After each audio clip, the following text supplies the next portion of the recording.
ಸ್ನೇಹಿತರೆ ನಮಸ್ತೆ. ನನ್ನ ಸ್ಟಡಿ ವಿತ್ ಶಂಕರ್ ಯೂಟ್ಯೂಬ್ ಚಾನಲ್ಗೆ ಸ್ವಾಗತ. ಇಂದಿನ ಒಂದು ತರಗತಿಯಲ್ಲಿ ನಾವು ಸಂಕ್ಷಿಪ್ತವಾಗಿ ಒಂದು ಪ್ರಚಲಿತ ಘಟನೆಯ ಕುರಿತು ತಿಳಿದುಕೊಳ್ಳೋಣ.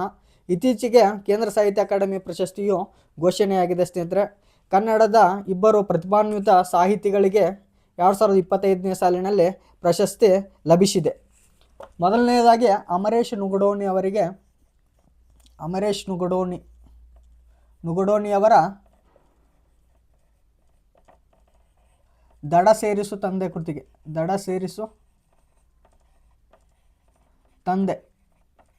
ಕೃತಿಗೆ ಕೇಂದ್ರ ಸಾಹಿತ್ಯ ಅಕಾಡೆಮಿ ಪ್ರಶಸ್ತಿ ಸಿಕ್ಕಿದೆ. ಇದು ಸಣ್ಣ ಕಥಾ ಸಂಕಲನ ವಿಭಾಗದಲ್ಲಿ ಸಿಕ್ಕಿರುವಂಥದ್ದು.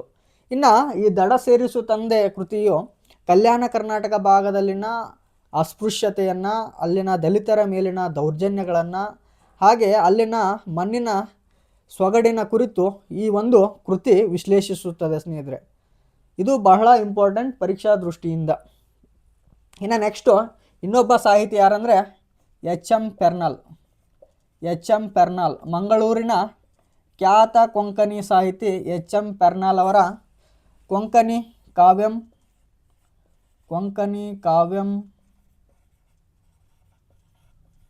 ರೂಪಂ ಆನಿ ರೂಪಕಾಂ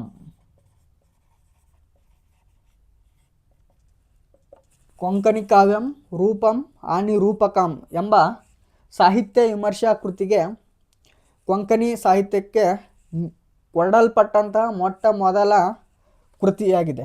ಸಾಹಿತ್ಯ ವಿಮರ್ಶಾ ಈ ಕೃತಿಯ ವಿಭಾಗದಲ್ಲಿ ಸಿಕ್ಕಂತಹ ಮೊಟ್ಟ ಮೊದಲ ಪ್ರಶಸ್ತಿಯಾಗಿದೆ ಸ್ನೇಹಿತರೆ. ಇನ್ನು ಕೇಂದ್ರ ಸಾಹಿತ್ಯ ಅಕಾಡೆಮಿ ಪ್ರಶಸ್ತಿಯ ಮೊತ್ತ ಎಷ್ಟಂದರೆ 1,00,000 ನಗದು, 1,00,000 ನಗದು ಮತ್ತು ಪ್ರಶಸ್ತಿ ಫಲಕವನ್ನು ಒಳಗೊಂಡಿದೆ.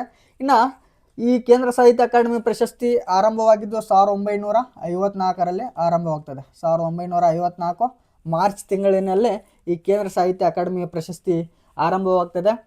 ಭಾರತೀಯ ಭಾಷೆಗಳ ಒಂದು ಸಾಹಿತ್ಯಿಕ ಅಭಿವೃದ್ಧಿಗಾಗಿ ಪ್ರತಿ ವರ್ಷ ನೀಡ್ತಾರೆ. 24 ಭಾಷೆಗಳಲ್ಲಿ ಕವಿಗಳಿಗೆ ಪ್ರೋತ್ಸಾಹಿಸುವ ನಿಟ್ಟಿನಲ್ಲಿ ಈ ಒಂದು ಪ್ರಶಸ್ತಿಯನ್ನು ಪ್ರತಿ ವರ್ಷ ನೀಡ್ತಾರೆ ಸ್ನೇಹಿತರೆ.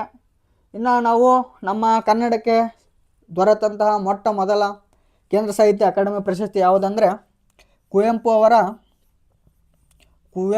ಅವರ ರಾಮಾಯಣ ದರ್ಶನಂ ಕೃತಿಗೆ ಸಿಗ್ತದೆ. 1955ರಲ್ಲಿ ಮೊಟ್ಟ ಮೊದಲ ಕೇಂದ್ರ ಸಾಹಿತ್ಯ ಅಕಾಡೆಮಿ ಪ್ರಶಸ್ತಿ ಕುವೆಂಪು ಅವರ ಶ್ರೀರಾಮಾಯಣ ದರ್ಶನಂ ಕೃತಿಗೆ ಸಿಗುತ್ತದೆ ಸ್ನೇಹಿತರೆ. ಪರೀಕ್ಷಾ ದೃಷ್ಟಿಯಿಂದ ಅಮರೇಶ್ ನುಗಡೋಣಿಯವರ ದಡ ಸೇರಿಸು ತಂದೆ ಬಹಳ ಇಂಪಾರ್ಟೆಂಟ್. ಮತ್ತು ಈ ಕೇಂದ್ರ ಸಾಹಿತ್ಯ ಅಕಾಡೆಮಿ ಪ್ರಶಸ್ತಿಯ ಕುರಿತು ಸ್ವಲ್ಪ ಸಂಕ್ಷಿಪ್ತವಾಗಿ ಇದನ್ನು ನೆನಪಿಟ್ಟುಕೊಳ್ಬೇಕು ಸ್ನೇಹಿತರೆ. ಇಷ್ಟು ನಾವು ಚುಟುಕು ಮಾಹಿತಿಯನ್ನು ತಿಳಿದುಕೊಂಡಿವಿ ಸ್ನೇಹಿತರೆ. ಓಕೆ, ಥ್ಯಾಂಕ್ ಯು ಸ್ನೇಹಿತರೆ. ಓಕೆ, ಇಲ್ಲಿಗೆ ನನ್ನ ಒಂದು ಚುಟುಕು ವಿಡಿಯೋವನ್ನು ಇಲ್ಲಿಗೆ ಮುಗಿಸ್ತಾ ಇದ್ದೀನಿ ಸ್ನೇಹಿತರೆ. ಪ್ಲೀಸ್ ಸಬ್ಸ್ಕ್ರೈಬ್ ಮಾಡಿ. ಧನ್ಯವಾದಗಳು.